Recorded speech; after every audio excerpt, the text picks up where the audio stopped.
हरियाणा के नूंह में सोमवार को हुई हिंसा की आग अभी ठंडी भी नहीं हुई थी कि गुरुग्राम जलने लगा। मंगलवार को बादशाहपुर में उपद्रवियों ने कई दुकानों को आग के हवाले कर दिया। एक ढाबे को जलाकर राख कर दिया। सेक्टर 70A में कबाड़ के गोदाम को जला दिया। पंचर की दुकान फूंक दी गई। सेक्टर 57 में एक निर्माणाधीन भवन को कुछ लोगों ने आग के हवाले कर दिया। कई गाड़ियों में भी उपद्रवियों ने आग लगा दी। It is an appeal on the behalf of Gurgaon police.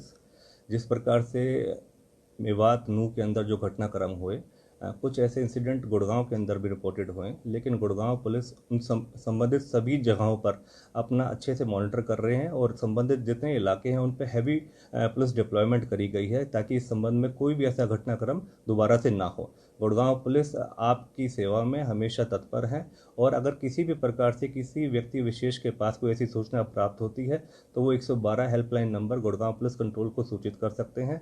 किसी भी प्रकार से गुड़गांव पुलिस आपसे अपील करती है कि आप सोशल मीडिया के माध्यम से किसी भी प्रकार की अफवाहों पर यकीन ना करें। हालात बिगड़े तो पुलिस अलर्ट मोड पर आ गई। दंगाइयों से निपटने के लिए भारी पुलिस बल की तैनाती की गई। जिन दो जगहों सोहना और बादशाहपुर में सबसे ज्यादा उपद्रव हुआ, वहां रैपिड एक्शन फोर्स को भेजा गया है। बादशाहपुर में देर रात अर्धसैनिक बलों के जवानों ने फ्लैग मार्च भी किया। बिगड़ते हालात के बीच गुरुग्राम प्रशासन ने खुले में पेट्रोल और डीजल बेचने पर रोक लगा दी है। गुरुग्राम में आज दूसरे दिन भी धारा 144 लागू है, लेकिन स्कूल व कॉलेज खुलेंगे। फरीदाबाद में भी शिक्षण संस्थान खुलेंगे। हालांकि सोहना और पलवल में आज भी स्कूल कॉलेज को बंद रखने का आदेश दिया गया है। नूंह, गुरुग्राम, पलवल समेत 6 जिलों में धारा 144 लागू है। दूसरी ओर नूंह में अभी भी तनाव बना हुआ है। सोमवार की हिंसा के बाद आज कर्फ्यू का दूसरा दिन है। कोई अफवाह ना फैले, इसके लिए आज भी इंटरनेट सेवा बंद है। इलाके में भारी पुलिस बल और पैरामिलिट्री फोर्स की तैनाती की गई है। जिले की सीमाएं भी सील कर दी गई हैं।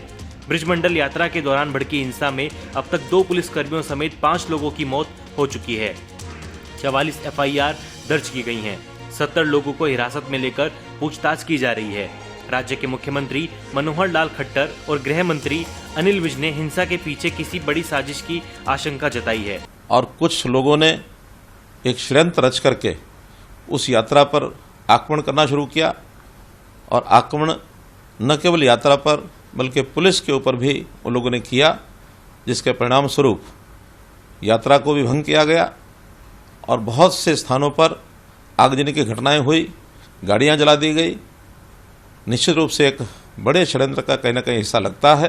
हरियाणा के मेवात में नूंह से भड़के दंगे सोना तक पहुंचे और उसके बाद गुरुग्राम, फरीदाबाद तक इसकी चपेट में आए। इस सब के पीछे शुरुआती जांच में एक गहरी साजिश सामने नजर आती है। एक पूरी प्लानिंग के तहत दंगों की इस साजिश को अंजाम दिया गया।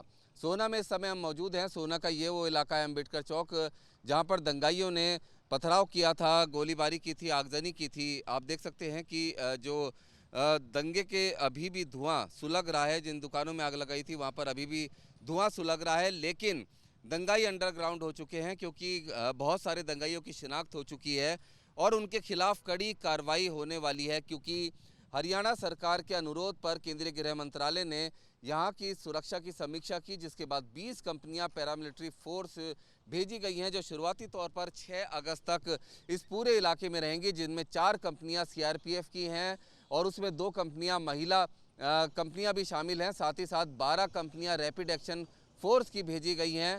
साथ ही साथ 2 कंपनियां BSF और 2 कंपनियां ITBP की हैं। नूंह की हिंसा का असर पड़ोसी राज्यों पर भी पड़ा है। यूपी से हरियाणा को जोड़ने वाली सीमाएं सील कर दी गई हैं। यूपी के कई जिलों में अलर्ट जारी कर दिया गया है।